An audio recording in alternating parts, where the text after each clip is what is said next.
მე ვარ ბადრი ხოლაგაშვილი. გადავიღე ფილმის სოფლის ადაწესებზე.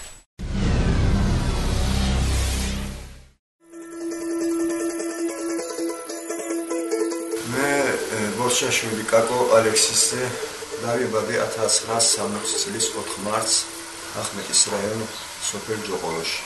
სკოლა დავამთავრე 1977 წელს. სკოლის შემდეგ თბილისში ვსწავლობდი კოოპერატიულ ტექნიკუმში, ვარჯიშობდი სამბოზე, ძიუდოზე, დიდი მიღწევანი არ მაქვს, სპორტის კანდიდატობის ნორმატივი მაქვს შესრულებული. 1979 წელს გადავედი ჩეჩნეთში, მივიღე მოქალაქეობა, ჩავაბარე ნავთობის ინსტიტუტში, გროზნოში, ქალაქ გროზნოში. ეხლა უსაქმური ვარ, სამუშაო არ მაქვს. ომთან დაკავშირებით გადმოვედი 1999 წელს საქართველოში. გაერო დახმარებას მე და ჩემს ოჯახს გვაძლევდა 112 ლარს, ეხლა ისაც მოგვიხსნა. მეორე მუშაობს სკოლაში. რატომ მოგეხსნათ ეს და? მოქალაქეობის მიღებასთან დაკავშირებით. მე მოქალაქე გავხდი საქართველოს და დახმარება გაეროს მხრიდან შეგვიძლია. 3 შვილი მყავს, 2 აქა, 1 რუსეთში. პირველი მეუღლე რუსი მყავდა, იმისგან გოგო მყავს, რუსეთში ცხოვრობს, მოსკოვში. აქ კიდევ ბიჭი და გოგო მყავს. ერთი მე-9 კლასში სწავლობს, ერთი მე-6 კლასში სწავლობს. ქართულ სკოლაში დადია? ქართულ სკოლაში დადია.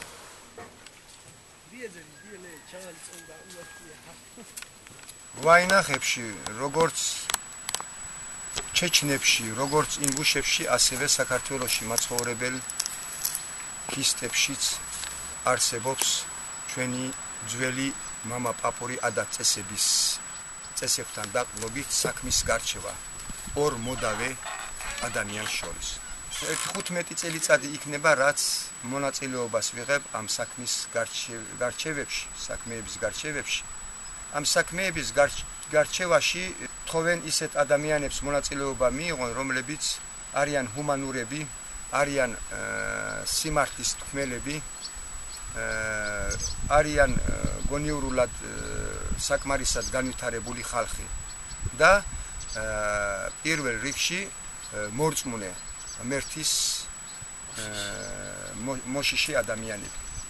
პანკის ხეობაში არის არჩეულა კიდევაც და ეს ახალი უხუცესთა საბჭოა არჩეული. უხუცესთა საბჭო აირჩიეს ასევე ამ ჩემი წარმოთქმული სიტყვების ამ მასალის მიხედვით. ადაწესები კაცრი გვაქვს. როგორც ოჯახში, ასევე სანათესაოშიც და სამეგობროშიც. პირველ რიგში ზრდილობას აქცევენ ყურადღებას. უფროსისადმი პატივისცემა, ქალისადმი პატივისცემა, მოხუცისადმი პატივისცემა, ნათესავებში ერთმანეთისთვის ხელის გაწვდომა, დახმარება, გვერდში დგომა, ამ ყველაფრით მოვა ვიღაცა, რომელსაც ვიღაცას ან ფული მართებს, ან ვიღაცამ რაღაცა მოიპარა, ქალი გაიტაცეს. საქმის გარჩევა ხდება აი რიყისკენ, ალაზანის ბანკის ხეობაში მოედინება ალაზანი, ყოველთვის ხდება ალაზნის პირას გასვლა, რიყეზე გასვლა. ეს რატომ ხდება? იმიტომ რომ ამ საქმის გარჩევაში შეიძლება მოხდეს საჭიროება ყურანზე დაფიცვა. ამ კანონებს ვინ ადგენს, ვინ ასწევს დაწერილი გაქვს ეს კანონით? კანონებს აი უხუცესთა საბჭო შეიძლება და უხუცესთა საბჭოს არჩევა აი ხეობაში, რომელიც მართა სიმართლის თქმელია, ჭკვიანი კაცია, კაცობა აქვს, ოჯახში თავისი ოჯახის პატრონიც არის, ნათესავი არის, მეგობრის მეგობარი არის.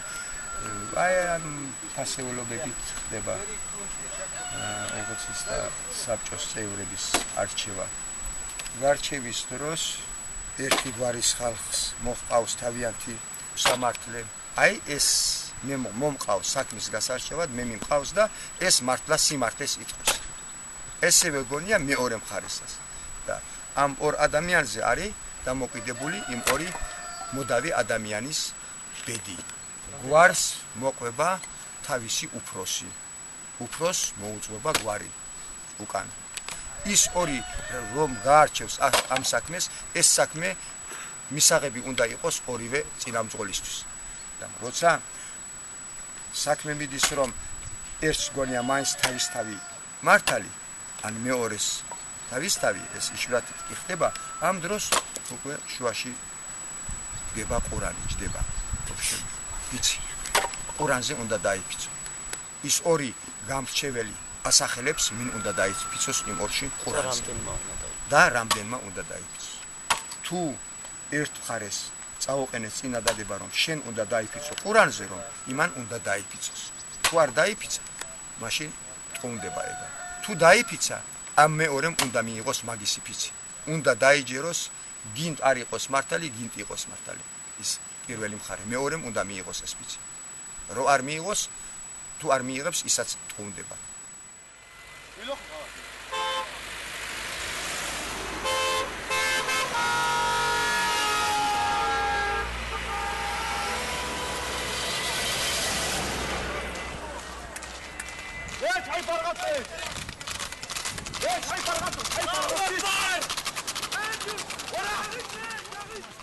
გოგო გაუტაცნიათ. ესე იგი არის სამი მუხლი. ერთი მუხლია გოგო თუ გაიტაცეს, არ არის გოგო თანახმად, გოგო თუ გაიტაცა ბიჭი. და სახში რომ მიიყვანა ამ ახალგაზრდამ ეს თავისი გოგო გატაცებული და მშობლებმა ნათესაობამ თუ გაიგეს რომ გოგო თანახმა არ არის და წამოიყვანეს პატრონს შააბარეს, 5 ძროხას გადახდა ეკისრება ვის. თუ ნახეს რომ გოგო ძალით არის მოყვანილი და წაართის და წაიყვანეს თავიანთი გოგო, ამ მომენტში 10 ძროხა მიხარდა გადასახადი. მესამე მუხლია თუ ბიჭი შეეხო გოგოს, ამ მომენტში 15 ძროხა ეკისრება ვის გადასახადი. შეეხო მე იმას ვამბობ რომ თუ მაგასთან ლოგინში დაწვა და კავშირი ეკნა მაგასთან გოგოსთან.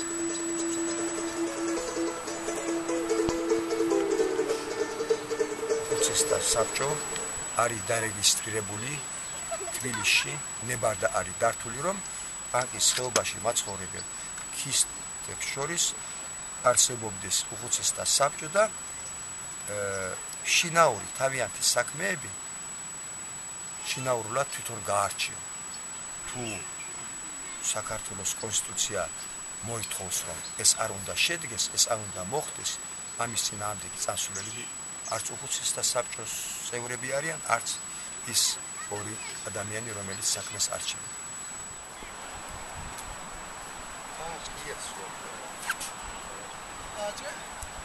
ლევანდელი ჩემი ცხოვრებით კმაყოფილი არა ვარ, მარტო მეუღლე მუშაობს, მე არ მუშაობ, არ მინდა რომ ჩავიდე ჩეჩნეთში. რატო არ გინდათ?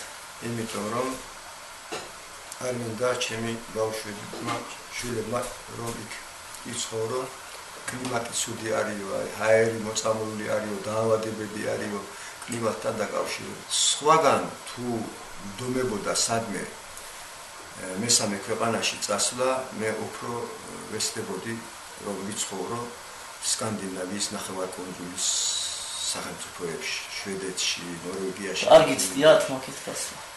ვერ მოახერხე უბრალოდ, ვერ მოხერხდა ჩემი დასვლა. კი მინდოდა, მაგრამ მე ბოლოს გადავწყვიტე რომ არსად არ წავალ დავსჯები საქართველოში.